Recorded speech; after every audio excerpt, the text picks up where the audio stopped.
job in an abandoned village. I spent 6 years at a particular university, but during my 5th year, I barely attended any classes and found job hunting unappealing. Instead, I drifted aimlessly, doing part-time work at Kintetsu and feeling perpetually exhausted. I took on various part-time jobs, including subcontracting for a handyman company run by 3 retired old men. These men would delegate physically demanding tasks to university students with connections, including myself. The work was irregular, but it filled my time. One notable job was cleaning houses in the countryside, a job that still lingers in my memory. At that time, I was living in Ikebukuro, and the sheer amount of work was astonishing.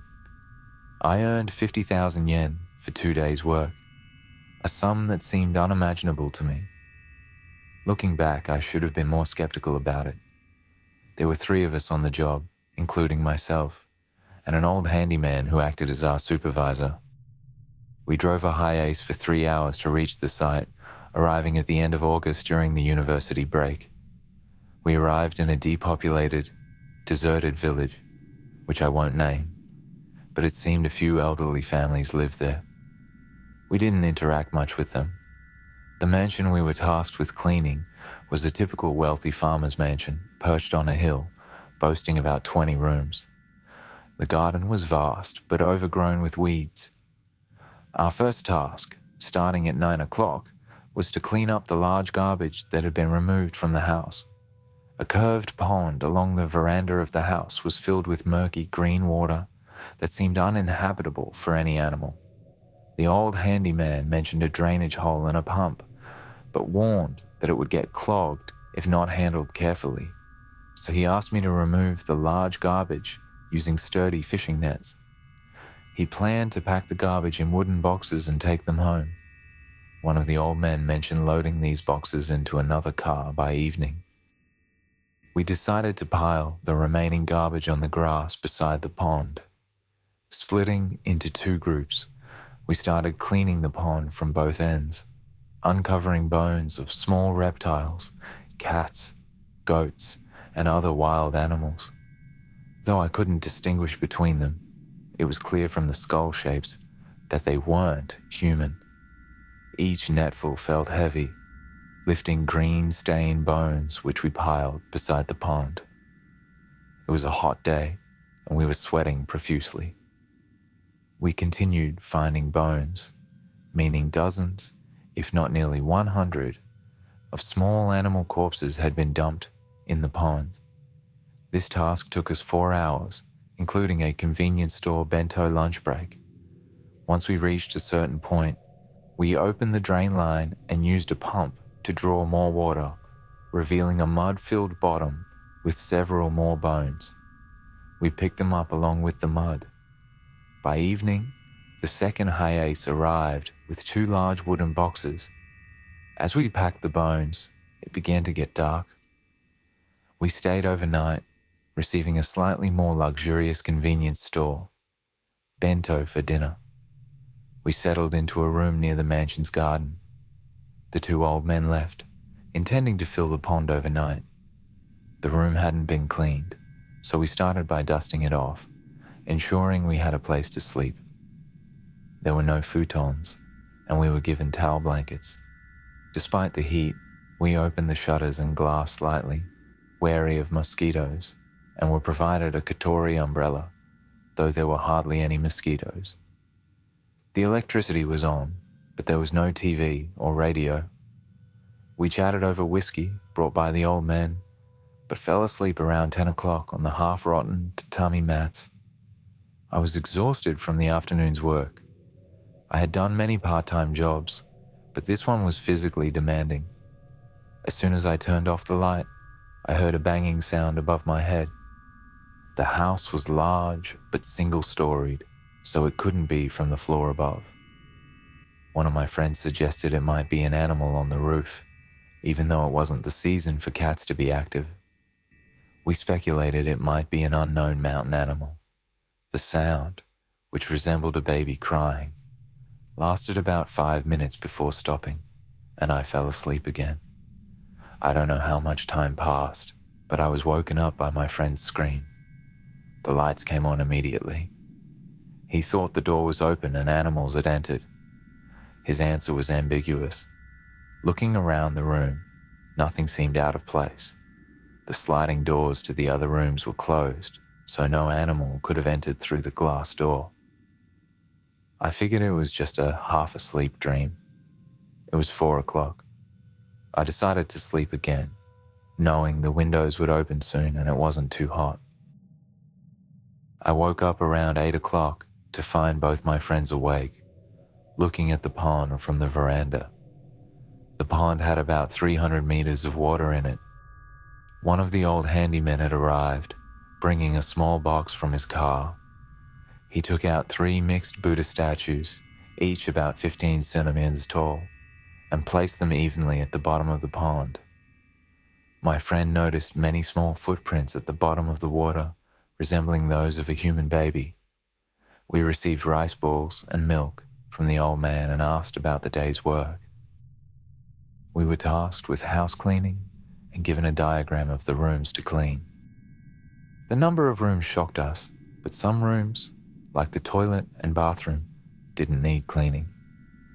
We were given rags and buckets, told to discard the rags once dirty and to fill the buckets with pond water. We quickly dirtied the rags and had to frequently empty and refill the buckets as the water turned black. By 3 o'clock we finished cleaning and got into the Hayase to return to the town near my university. We arrived past 6 o'clock, and the old man handed us envelopes with 60,000 yen each, appreciating our hard work. Despite the good pay, something felt off. We went to a nearby family mart, ordered steaks, and discussed various topics. That night, I recalled feeling something smooth, like a baby passing over my face. My friends agreed, noting the strange pond filled with animal bones and the Buddha statues. We couldn't shake off the eerie feeling. After graduating, I didn't get a job and went to America on a tourist visa, working illegally. I met a woman, and although we didn't plan to marry, we ended up having a child. She insisted on having the baby, and I decided to stay abroad. However, after an affair in Nagareyama during the 5th month, we broke up, and I returned to Japan. I found a fulfilling job at a venture company and got married, but my wife had 2 miscarriages, named Risa. The doctor found no health issues with my wife, leading me to worry about that part-time job. I often wonder about the other 2 who worked with me. The next morning, I was still puzzled by the night's events, but decided to continue with the work. We received further instructions from the old handyman, who seemed unfazed by our restless night. He told us to focus on cleaning the remaining rooms in the mansion. These rooms were cluttered with old furniture, dusty relics, and more debris. We divided the tasks among ourselves and got to work. As I was cleaning one of the larger rooms, I came across an old chest. It was locked, but curiosity got the better of me. I managed to pry it open with a tool I found in the room. Inside, I discovered various items, including old photographs, letters, and what appeared to be a journal. The journal was filled with handwritten entries dating back several decades.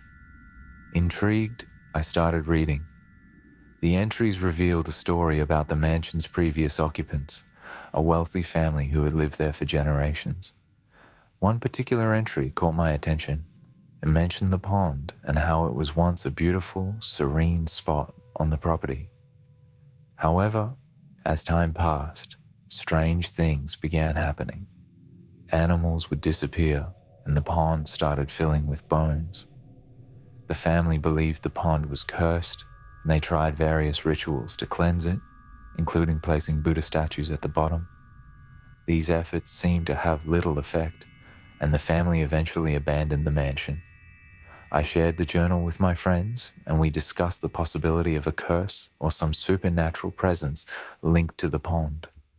The more we talked, the more unsettled we felt. We decided to confront the old handyman about it, but he brushed off our concerns. attributing the bones and strange occurrences to local wildlife and old village superstitions. Despite his dismissive attitude, we couldn't shake the feeling that something was off. The rest of the day passed uneventfully, but we were on edge, constantly glancing at the pond and the mansion's shadowy corners. That evening, after another meal from the convenience store, we gathered in the same room to sleep. This time we were more prepared, keeping the lights on and taking turns staying awake. The night passed without incident, but none of us got much rest. The following morning, we were eager to finish the job and leave the village. We completed the final cleaning tasks and packed our things. The old handyman thanked us and handed each of us another envelope with additional payment. As we drove away, I couldn't help but feel a sense of relief, mixed with lingering unease. Years later, the memories of that job still haunt me. I often wonder about the true nature of the mansion and the pond. Were the bones just the result of old superstitions, or was there something more sinister at play? The unanswered questions and eerie experiences left a lasting impression on me. After graduating from university, my life took various turns. I moved to America, worked illegally for a while, and eventually settled down. Despite the ups and downs, I couldn't escape the haunting memories of that abandoned village, the cursed pond. To this day, I stay in touch with the friends who shared that experience with me. We often reminisce about that strange job, trying to make sense of what we witnessed. The sense of mystery and unease never fully fades, reminding me of the things we may never fully understand.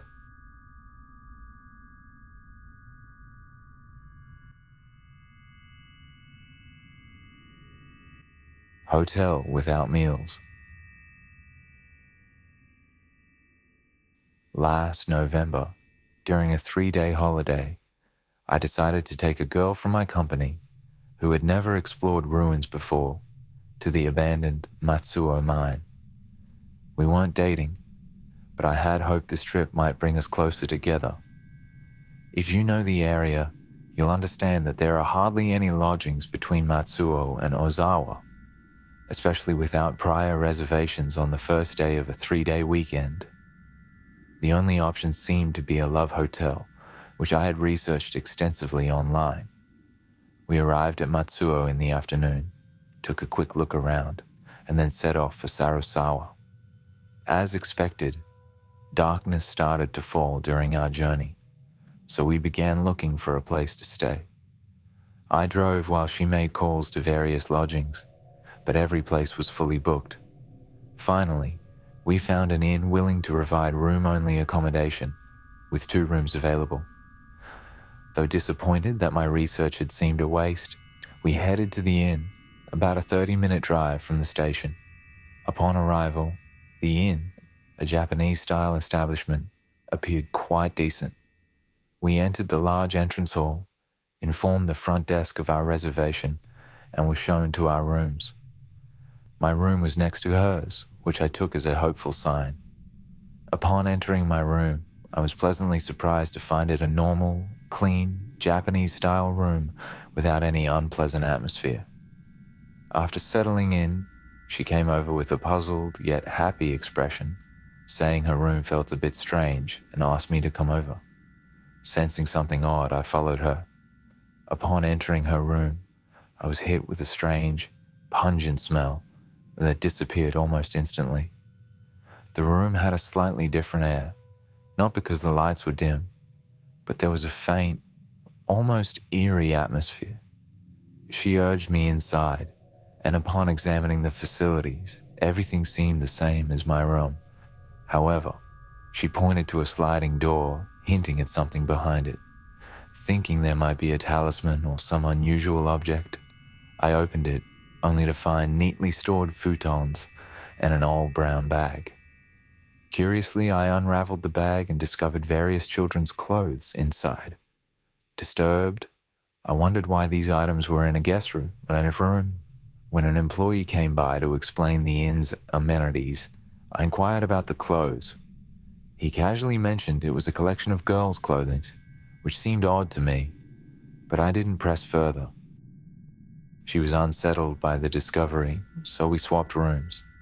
I secretly hoped this might bring us closer, perhaps even ending up together in the same room if something happened. We had some convenience store food we bought on the way. I opened a can of beer and decided to take a bath before sleeping. On returning to the room, I once again noticed the pungent smell, which felt odd but disappeared quickly.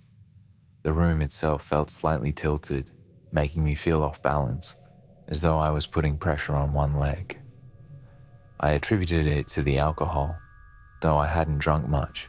I grabbed my yukata and towel and stepped out of the room, finding her already in the hallway. She asked who I was talking to, though I hadn't spoken to anyone. This puzzled me, but I dismissed it as her imagination. We planned to check our schedule for the next day after our baths. The baths were newly renovated and quite comfortable. With no one else around, I enjoyed a long soak, dozing off slightly. When I exited the bath, she was waiting for me in front of a vending machine in the lobby.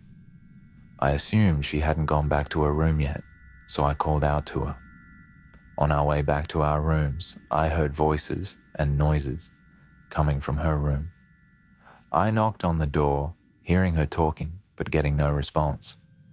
Thinking she was on the phone, I waited in the hallway, but she didn't finish her conversation. I eventually returned to my room. Immediately, the landlady came to lay out the futons and asked if my companion was still in the bath. I replied that I thought she had returned, but the landlady said she wasn't in her room. This shocked me. I checked her room with the landlady, and indeed, no one was there. Fearing the worst, I wondered if a thief was involved. I hurried back to my room, but no one was there either. I went to the lobby and asked the landlady if anyone had come, but she seemed just as puzzled and frightened. Feeling scared, I had the landlady lay out 2 futons in my room so we could sleep together. She was too scared to sleep separately, holding my hand tightly. As you might guess, the situation did bring us closer. However, we were interrupted by a banging and knocking sound from the next wall. The noises weren't loud, but given the earlier events, they were unnerving. She insisted she could hear voices, and though I was excited initially, I started getting annoyed and then scared. Convinced there was someone there, possibly playing a prank, I quietly left the room to catch them. I opened the door to my old room and was hit by the strong smell again. From the dark room, with the lights off, I heard a man's voice rambling. Realizing this was serious, I immediately closed the door and ran back into the hallway. Panicked, I wanted to leave immediately but remembered our luggage. I rushed back to the room to tell her we needed to go. She was already dressed and trembling, insisting we leave. She quickly put on her yukata and ran out. Grabbing my luggage, I called the front desk, explaining the situation and requesting to leave. They didn't question or argue, understanding our urgency. 2 employees arrived, helping us with our luggage to the lobby where she was waiting, visibly shaken. At the front desk, I attempted to pay, but the landlady refused, explaining that they occasionally received complaints about strange noises and voices, though it had been a long time. She mentioned performing exorcisms none of the staff had ever heard or seen before. Reflecting on the experience, I tried to rationalize it as perhaps the sound of flowing water or the wind. Calming down, I apologized for the inconvenience and left the inn. Outside, it was past 8 p.m. and pitch black. We got into my car and drove to a quiet spot to catch our breath. She started talking, revealing that when I went to check on her earlier, she saw a woman's face looking at her just before I closed the door. The face was pale, like a black and white photo, with pitch black eyes, resembling an alien. She felt paralyzed, unable to run away, fearing the woman would be there if she opened the sliding door. There was no way a living woman could have been there, making her think it was a paranormal phenomenon. After that, we stayed at a love hotel I had researched online, which was uneventful. I eventually confessed my feelings to her, but she rejected me, saying she liked someone else. Thus, our trip ended without the romantic outcome I had hoped for. Despite the scare, the experience remains a vivid memory, and I often wonder about the true nature of that inn and the strange occurrences we encountered. Years later, I still think about that night and the eerie happenings. It was my first encounter with what seemed to be paranormal activity, and it left a lasting impression. I can't help but feel a mix of fear and curiosity whenever I recall the events. Although I try to rationalize the noises and voices, the memory of the woman's face and the unsettling atmosphere of the inn linger in my mind. After that trip, life continued, but the experience at the inn never left me. I stayed in touch with the girl from my company, though our relationship remained platonic. We occasionally talked about that night, each recounting our versions of the eerie events. It became a shared memory, a unique bond between us despite her feelings for someone else. The memory of the inn and the strange occurrences made me more interested in the paranormal, leading me to explore other reputedly haunted locations. Each experience brought new stories and sometimes even more questions. But no matter where I went, nothing quite compared to that night in the Japanese-style inn. Eventually, I moved on, focusing on my career and personal life. Yet, the story of the inn became something I would share with friends and colleagues, each retelling capturing their imagination. Some believed me, others were skeptical, but all were intrigued. The girl and I remained friends, occasionally reminiscing about our adventure and the night that brought us closer, even if only briefly. The events of that night left me with a lasting fascination with the unknown. It also taught me that not all things can be easily explained. Whether it was a paranormal phenomenon or simply an odd coincidence, it remains a significant chapter in my life. As time goes on, the story of the inn remains one of my most intriguing and mysterious experiences, a reminder that sometimes the unexplained can bring people together, even if just for a moment. After that eerie experience, I became more cautious when selecting lodgings, always ensuring to read reviews and possibly avoiding any place with a hint of a strange reputation. Despite my newfound caution, the curiosity about the paranormal world lingered. It was as if that night had opened a door in my mind, making me more attuned to the unseen. My interest in the paranormal grew, and I began to read books and watch documentaries about ghost stories and haunted places. I found myself drawn to the mystery and the unknown, and my skepticism slowly turned into a fascination. Each story I read seemed to add another piece to the puzzle of my experience at the inn. Years passed, and I eventually got married. My wife, understanding my fascination with the paranormal, often accompanied me on trips to haunted locations. Together, we visited old castles, abandoned buildings, and other places rumored to be haunted. Each visit was an adventure, filled with a mix of fear and excitement. One of our most memorable trips was to an old castle in Europe. The castle, known for its ghostly inhabitants, was a popular destination for paranormal enthusiasts. We joined a guided tour that included a night stay within the castle's walls. The atmosphere was thick with history and the stories of those who had lived and died there. As we explored the castle, we felt a sense of eeriness similar to what I had felt at the Japanese-style inn. The guide shared tales of ghostly apparitions and unexplained phenomena, which sent shivers down our spines. That night, as we lay in our room, we heard soft whispers and footsteps echoing through the hallways. While we didn't see any ghosts, the experience was thrilling and reaffirmed our belief in the paranormal. Our adventures brought us closer together, and we often reflected on the uncanny events we witnessed. My wife, initially a skeptic, slowly began to share my fascination. Together, we built a collection of stories and experiences that we cherished. One day, while going through our old travel photos, we stumbled upon pictures from the night at the inn. The memories came rushing back, and we spent hours reminiscing about the events that unfolded. We laughed about our initial fear and marveled at how that one night had sparked a lifelong interest in the paranormal.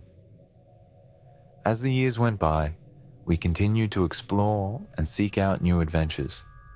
Each experience added to our collection of stories, and we often shared them with friends and family. Our tales captivated our listeners, some of whom were inspired to embark on their own paranormal journeys. Despite our many adventures, the night at the Japanese-style inn remained one of the most significant. It was the catalyst for our fascination with the paranormal and the foundation of many memories we created together. The eerie experience taught us to embrace the unknown and cherish the moments of fear and wonder that life presented. Eventually, our interest in the paranormal led us to write a book about our experiences. We chronicled our adventures, the places we visited, and the stories we heard. The book, filled with personal anecdotes and detailed descriptions of haunted locations, became a hit among readers who shared our fascination with the unknown. Through our book, we connected with a community of paranormal enthusiasts. We attended conferences, gave talks, and met others who had their own tales of the supernatural. Our shared interests brought us new friends and deepened our understanding of the world beyond the ordinary. Looking back, the night at the inn was a turning point in my life. It was more than just a spooky experience. It was the beginning of a journey that brought me closer to my wife, introduced me to a world of mystery, and inspired us to share our stories with others. To this day, I remain grateful for that night. It taught me that life is full of mysteries waiting to be explored, and that sometimes the most unexpected experiences can lead to the most extraordinary adventures. The story of the inn, with its strange noises, ghostly smells, and eerie atmosphere, is a reminder of the wonders and mysteries that surround us, waiting to be discovered. In conclusion, the eerie experience at the Japanese-style inn transformed my outlook on life and the paranormal. It ignited a passion that led to countless adventures, a deeper connection with my wife, and a journey into the unknown that continues to fascinate and inspire. Our story is a testament to the power of curiosity, the thrill of the unexplained, and the joy of sharing our experiences with the world. As we continue our journey, we look forward to uncovering more mysteries and creating more memories that will last a lifetime.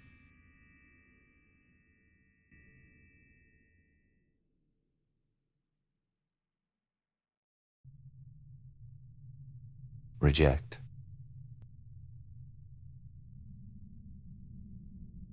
This summer, I experienced something that defies explanation. It remains the most incomprehensible event in my 24 years of life. Thinking about it still scares me, but since nothing has happened since, I've decided to write it down. I work in the Kanto region, and in August of this year, I took a solo trip to a pension in the Chubu region for 2 nights and 3 days. As a student, I traveled a lot, and recently, I was excited to capture peaceful countryside scenery with a digital camera I had just bought. This new interest was sparked by a particular photo blog I came across. I travel by train and bus, but since it was a rural area, there weren't many trains, so I ended up spending more time waiting than traveling. Eventually, I arrived at the pension in the evening. The journey, despite the delays, was enjoyable. The guest house was run by a family, and there was another guest, Y, who was around the same age as me. We struck up a conversation about where I was from and my frequent solo travels. After dinner, we had drinks together, which was a lot of fun. On the second night, Y told me not to return yet the next morning. So, I finished early on the third morning, left my luggage at the guest house, and went out to explore the area further. I took a train from the nearest station to the guest house and got off about 15 minutes later. There were only a few houses around, and as I walked, I thought the locals might be wary of me as an outsider. To seem less suspicious, I kept my camera lowered, taking photos here and there. While passing a road close to a private house, a child looked at me. I greeted him, and he returned the greeting before running off behind the house. Encouraged, I continued walking, thinking, it's not so bad after all, I can do this. As I got closer to the mountains, I came across a field-like area. There were no fields around, and the mountains loomed nearby. Looking across the field, I saw a torii gate through the gaps in the foliage. Beyond the gate, stairs led up a mountain. I was thrilled to have found the spot I wanted. I climbed the stairs towards the shrine. The shrine building looked quite old, but well maintained, though the surrounding area was completely covered in moss, creating an environment just as I had imagined. I took numerous photos, satisfied with the shots. I thought they were good enough to create a blog and upload them. After descending the stairs, I crouched down in the same field and continued taking pictures of the torii gate through the gap in the foliage.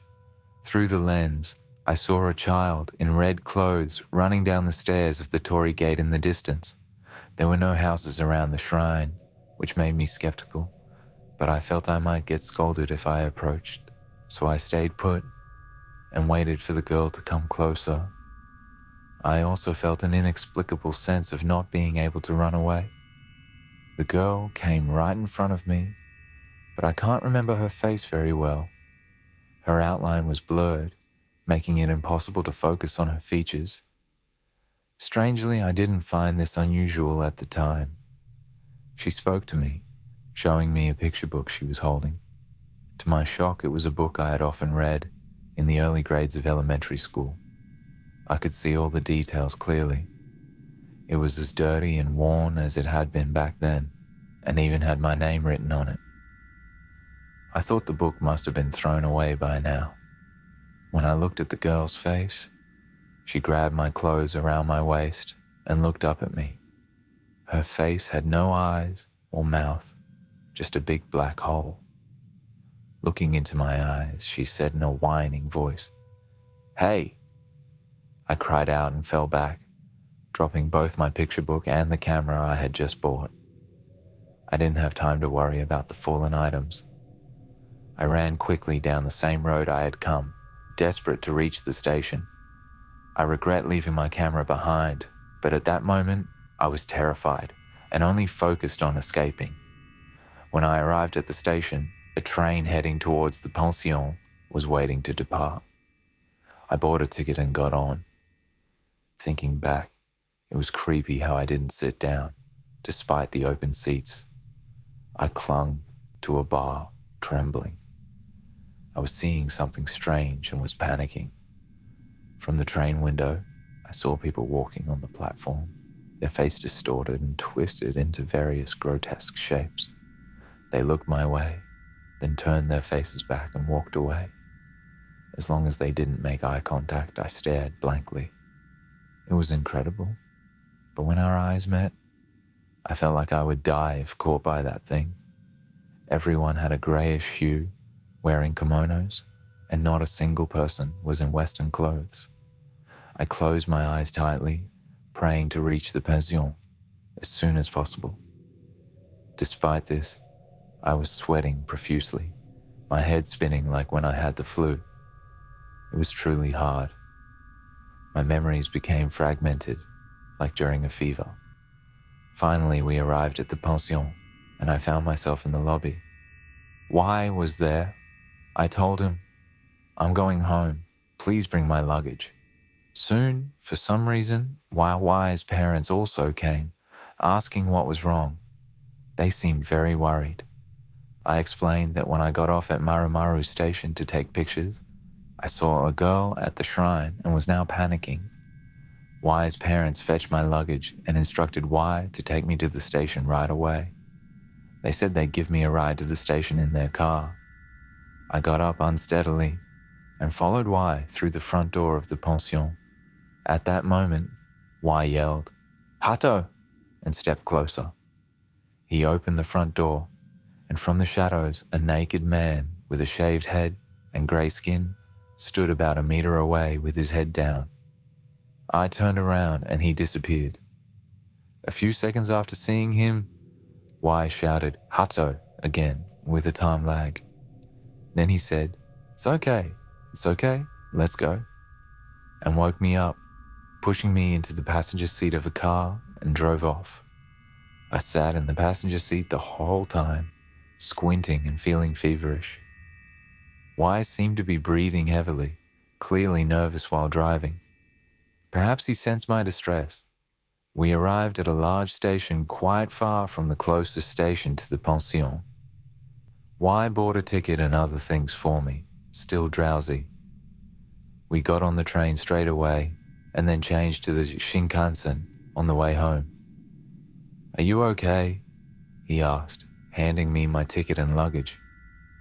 I wanted to leave immediately, so I replied, "Yeah, I'm fine," and gave a drunken, random reply like, "I'm tired," before going through the ticket gate. Thinking back now, I feel really sorry for Mr. Y. As the train went further, I started feeling a little better, but the fear I had felt was burned into my memory and my body was utterly exhausted. Then as we entered the Kanto region, I felt as though someone was angry, warning me not to return or threatening not to forgive me if I did. It wasn't like hearing a voice in my head, but I really felt that way. Then all at once, the high fever and tension disappeared. It was strange. Anyway, I went home that day. Later, I sent Y a message online to apologize. I was glad to hear he had returned home safely, but he suggested it might be better not to visit that area so often. We talked about meeting again sometime. I don't want to go back there either. Just remembering that fear makes me shiver. I don't know if it was dripping or something, but I'm getting irritated now. It's scary, but I feel like I should have gone that far, but it's scary. I've experienced so much that something like that could really happen. I started to feel like I might be going crazy. Anyway, good evening everyone. This is Coma Dango. This time I've read 3 ghost stories to you. The first story was about a part-time job at a high-class company. Yes, it was scary. I didn't understand the meaning. If it was going to cost that much, then the work must have been difficult, but it seemed like there were other things going on too. Well, I don't know how to put it, but it's like I was cursed or something like that, and it does feel that way. If that's the case, I thought that 60,000 yen, including bonus for 2 days, was a little too cheap. Well, I only had one part-time job when I was in college, a part-time job at a convenience store. I also did other things like a part-time job at a TV station. Well, it was a part-time job at a certain station, and that part-time job at the TV station was relatively short, and I was doing something that really looked like an 80s job, so I guess the part-time job at the convenience store was longer. Well, I think I did that for 34 years. When I was a student, I worked at a convenience store early in the morning, finishing at about 9 a.m., and then if I had classes in the afternoon, I'd go to work. That was the kind of lifestyle I led. I think there are all kinds of part-time jobs out there, but convenience stores really do have a lot of work to do. It's in the morning, so a lot of salary men come, and it's really busy, and there are good people and bad people, and among the customers, there are some Yakuza-like people who'll say, "Hey, hurry up, hey." I think it was amazing. Well, I think I did other things too, but I can't remember it all. So, What was the hourly wage at that time? I think it was around 900 yen. Nowadays, it's at least 1,000 yen, and it depends on the area. But in the Kanto region and places like that, it was a lot of that. Back then, it was really 800 yen or 900 yen an hour. That was the era. So, this story I'm telling you is quite old, and it seems to be from when I was working part-time. So when you think about it, it's an incredibly low price. 60,000 yen for 2 days of work. If you really tried, you might make that much for 1 day of that part-time work. But with this part-time job, it finished around evening. That's how it was.